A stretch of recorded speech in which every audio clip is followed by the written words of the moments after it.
کسی صحابی نے اپنے بچے کی شادی پر اپنے گھر میں لائٹنگ نہیں کرائی، لیکن آپ کو دنیا کا کوئی عالم یہ فتویٰ نہیں دے سکتا کہ لائٹنگ کرانا حرام ہے۔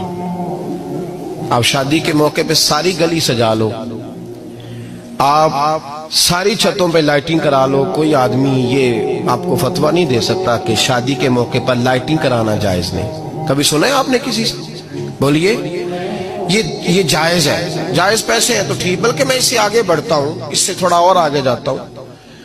حضرت عائشہ صدیقہ رضی اللہ تعالیٰ عنہ فرماتی ہیں، میرا جو کمرہ تھا نا جس میں حضور کے ساتھ رہتی تھی اور ایک لمبا زندگی کا عرصہ گزارا، اس میں 3 آدمی سو سکتے تھے، چوتھے کے لیے جگہ ہی نہیں تھی، اور کچا تھا، کھجور کے تنے کھڑے کر کے اس پر کھجور کے پتوں کی چھت ڈالی گئی تھی۔ میں جب ہاتھ اٹھاتی تھی تو میرا ہاتھ اپنی چھت کو چھو جاتا تھا۔ یہ ہے سنت نبی پاک کی، یہ حضور کا طریقہ ہے۔ بتائیے پکے گھر میں، لینٹر والے گھر میں رہنا جائز کہ ناجائز؟ کیوں جی؟ حضور تو کچے مکان میں رہتے تھے، آپ نے کیسے پکا بنا لیا؟ دین کو اس کی اصل بات میں سمجھیں، آپ ایسا نہ کریں جس میں انتشار اور امت تقسیم ہو، اس کا اصل مزاج دیکھیں۔ مہندی کے موقع پہ اگر کوئی آدمی 6 دیگیں دال چاول کی پکاتا ہے تو منع نہیں، جائز پیسوں سے پکائے۔ انہیں لائٹنگ لگوائی، کوئی منع نہیں، سارے محلے کو کھانا کھلایا، کوئی منع نہیں، بلکہ نبی پاک نے فرمایا بہترین مسلمان ہی وہ ہے جو سلام پہلے لے اور روٹی زیادہ کھلائے، تو بہترین مسلمان ہے۔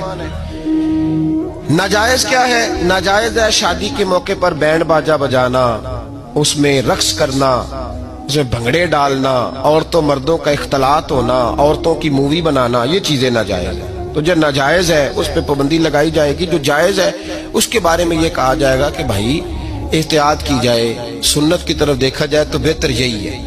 لیکن کوئی کسی آدمی کے پاس جائز پیسے ہوں، وہ 100 کنال کے گھر میں رہے، اگرچہ سنت یہ نہیں، پر یہ تو کوئی فتویٰ نہیں نہ دے سکتا کہ حرام ہے تیرا 100 کنال کے گھر میں رہنا، کہ ہے فتویٰ کہیں آپ نے سنا؟ تو ہمارے ہاں تکلیف کا معاملہ یہ ہے۔ دیکھیں میرے بھائی، کسی بھی صحابی نے، بڑے درد کے ساتھ بات کر رہا ہوں اور یہ میرا درد ہے، میں درد سے اپنے دل کو، اپنے ایمان کو حاضر ناظر کہہ کے بات کر رہا ہوں۔ امت بٹ جاتی ہے ہر موقع پہ یار، ہر جگہ ہی تقسیم ہو رہی ہے امت مسلمہ، ہر روز کچھ نہ کچھ فتوے ایسے مل جاتے ہیں جس میں دراڑیں پڑتی ہیں۔ کسی صحابی نے کسی مسجد کے اندر اشتہار چھپوا کے، اعلان کرا کے درس قرآن کرایا ہے کبھی؟ سیرت النبی کا جلسہ، ختم بخاری، مدرسے کا دستار فضیلت کا جلسہ، آپ نے اشتہار پڑھے ہیں نا یہ سارے مکاتب فکر کے، ہوتے ہیں کہ نہیں ہوتے؟ کسی صحابی نے اس طرح، وہ تو روز درس قرآن دیتے تھے، لیکن اس طرح اشتہار چھپوا کے، پوسٹر لگا کے، اور مصر سے کسی صحابی کو اسپیشل بلوا کے یا یمن سے بلوا کے مسجد کے اندر کبھی درس قرآن کے اجتماعات کرائے، سیرت النبی کے جلسے، ختم بخاری کے؟ او بھائی یہ ساری چیزیں حضور کے صحابہ کی سنت سے مروجہ انداز میں ثابت نہیں۔ مجھے بتا میرے بھائی، میں درد کے ساتھ تجھ سے سوال کرتا ہوں کہ سیرت النبی کے جلسے میں تو پشاور سے مولانا بلائے، پنڈی سے بلائے، تو گجرات اور کراچی سے لوگوں کو بلا کر کے اگر سیرت کا جلسہ کرائے، اور تو اس میں ایک آدمی کو کراچی سے بلوایا جا رہا ہے تو تو نے اس کو 20,000 کی ٹکٹ بھی دی، اور اشتہار پہ بھی جلسے پہ خرچ ہوا، پھر لنگر بھی پکا، کھانا بھی تو نے کھلایا، نہ تجھے کوئی بیوہ یاد آئی، نہ تجھے کوئی مسکین یاد آیا، نہ تجھے کوئی غریب یاد آیا؟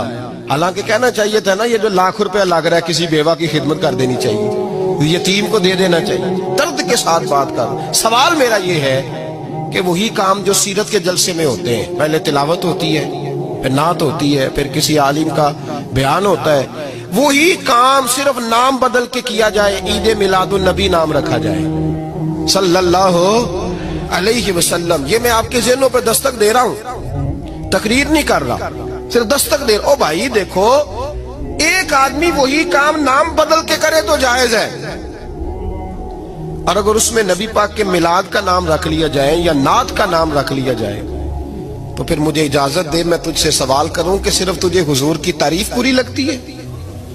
پھر مجھے اجازت دے کہ میں تجھ سے پوچھوں کہ صرف تجھے نعت اچھی نہیں لگتی؟ پھر مجھے اجازت دے کہ میں تجھ سے پوچھوں کہ تجھے صرف رسول اللہ کے قصیدے اچھے نہیں لگتے؟ دے مجھے اجازت کہ میں تجھ سے سوال کروں کہ جہاں ذکر رسول کی بات آئے وہاں تو پریشان کیوں ہوتا ہے؟ تجھے پتہ ہی نہیں یہ تو وہ ذکر ہے کہ رب فرماتا ہے تم بیان کرو نہ کرو وَرَفَعْنَا لَكَ ذِكْرَكَ، محبوب میں نے خود تیرے چرچے ساری دنیا میں بلند فرما دیے۔